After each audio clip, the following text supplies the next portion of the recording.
Hey, welcome back. Good to see you again. Um, I hope you enjoy the meditation or guidance from the previous chapter. And today we're gonna learn how to listen to yourself, and more particularly how to listen to your inner child, this part of you that has been with you since you were conceived, since you were born. Yes, when you were very little, you created what I call your book of truth, which is your beliefs about what is right from what is wrong, what do you like from what you don't like.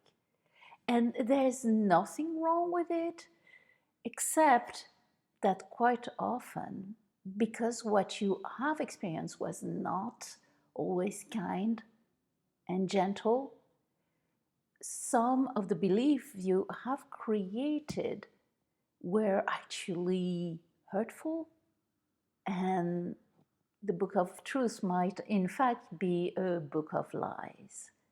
I described that in previous part of this program, so feel free to go back and re-listen to some of the video where I talk about that.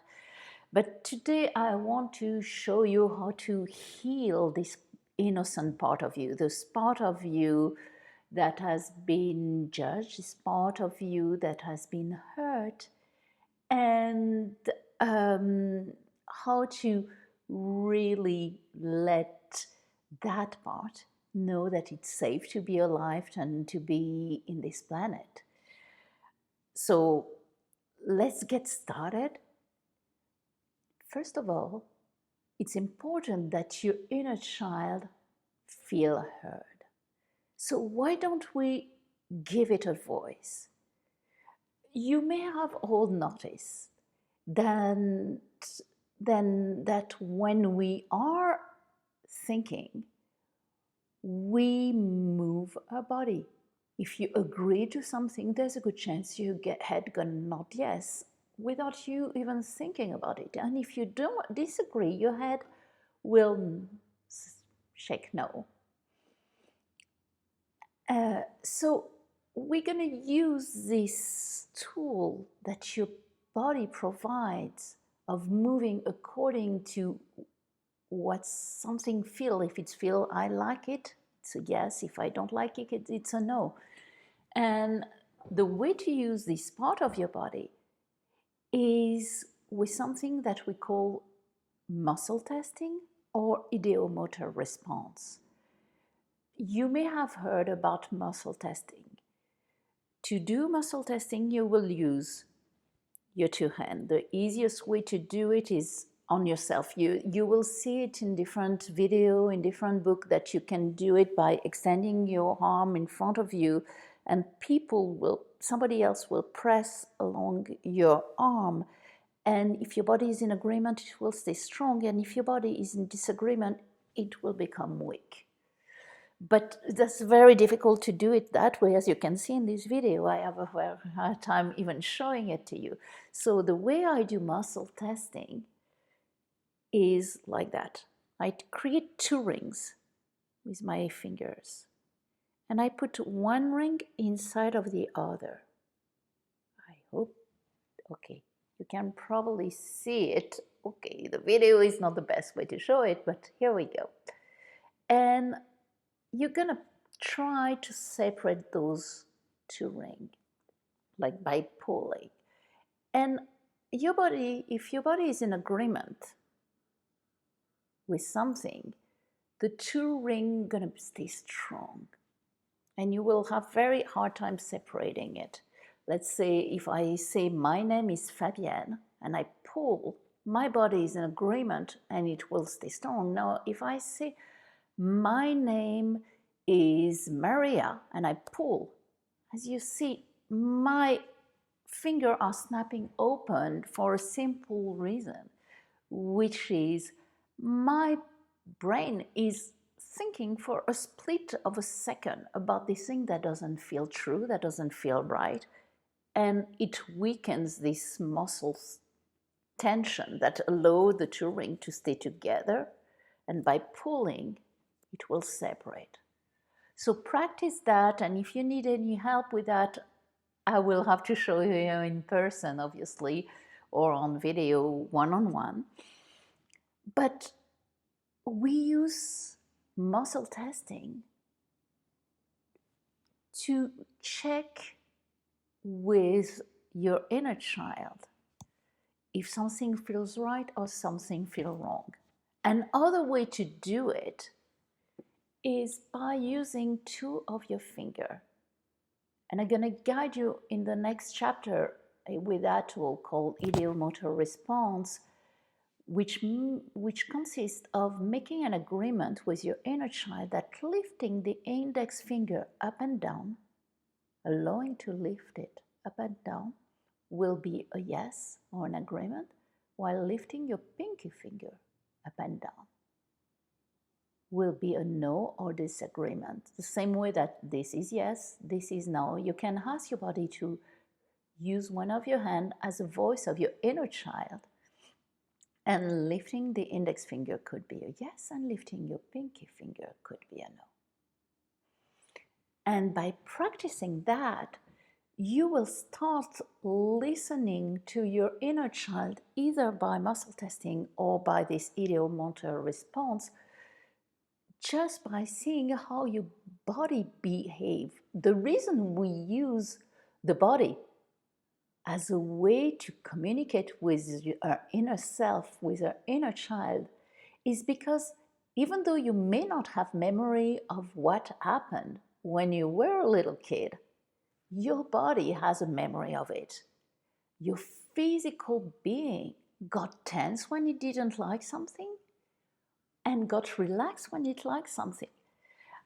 Let me explain to you by giving you an example. I give one in your ebook about one of my clients who couldn't drink water, but because we are talking about relationships, right now I want to tell you the story about one of my clients, Diane.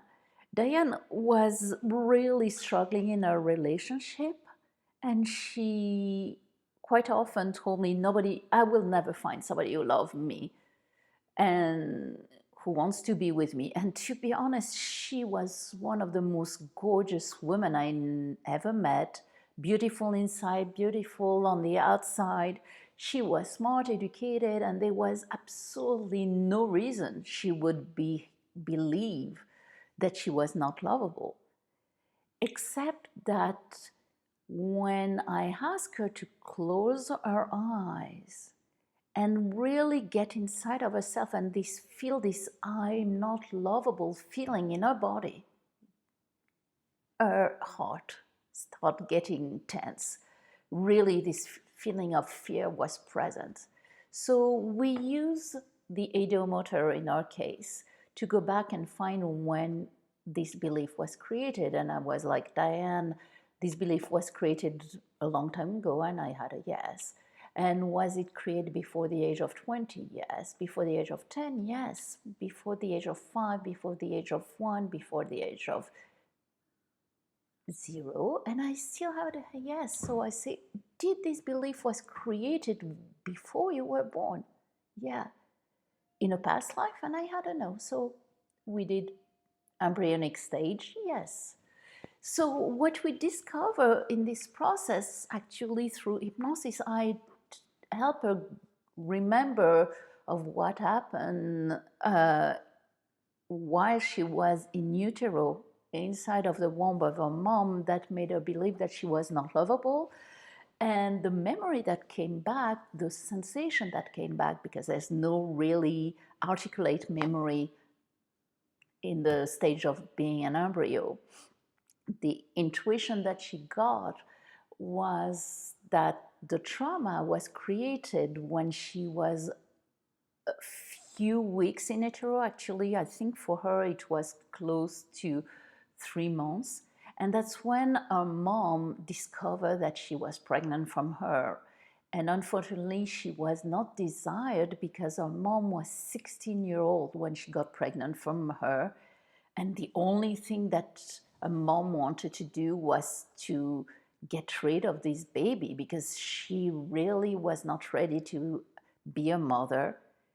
Unfortunately, she couldn't get an abortion because it was a little bit too late in the process, or because of belief in her family that abortion was not a possibility. Unfortunately, she kept this baby.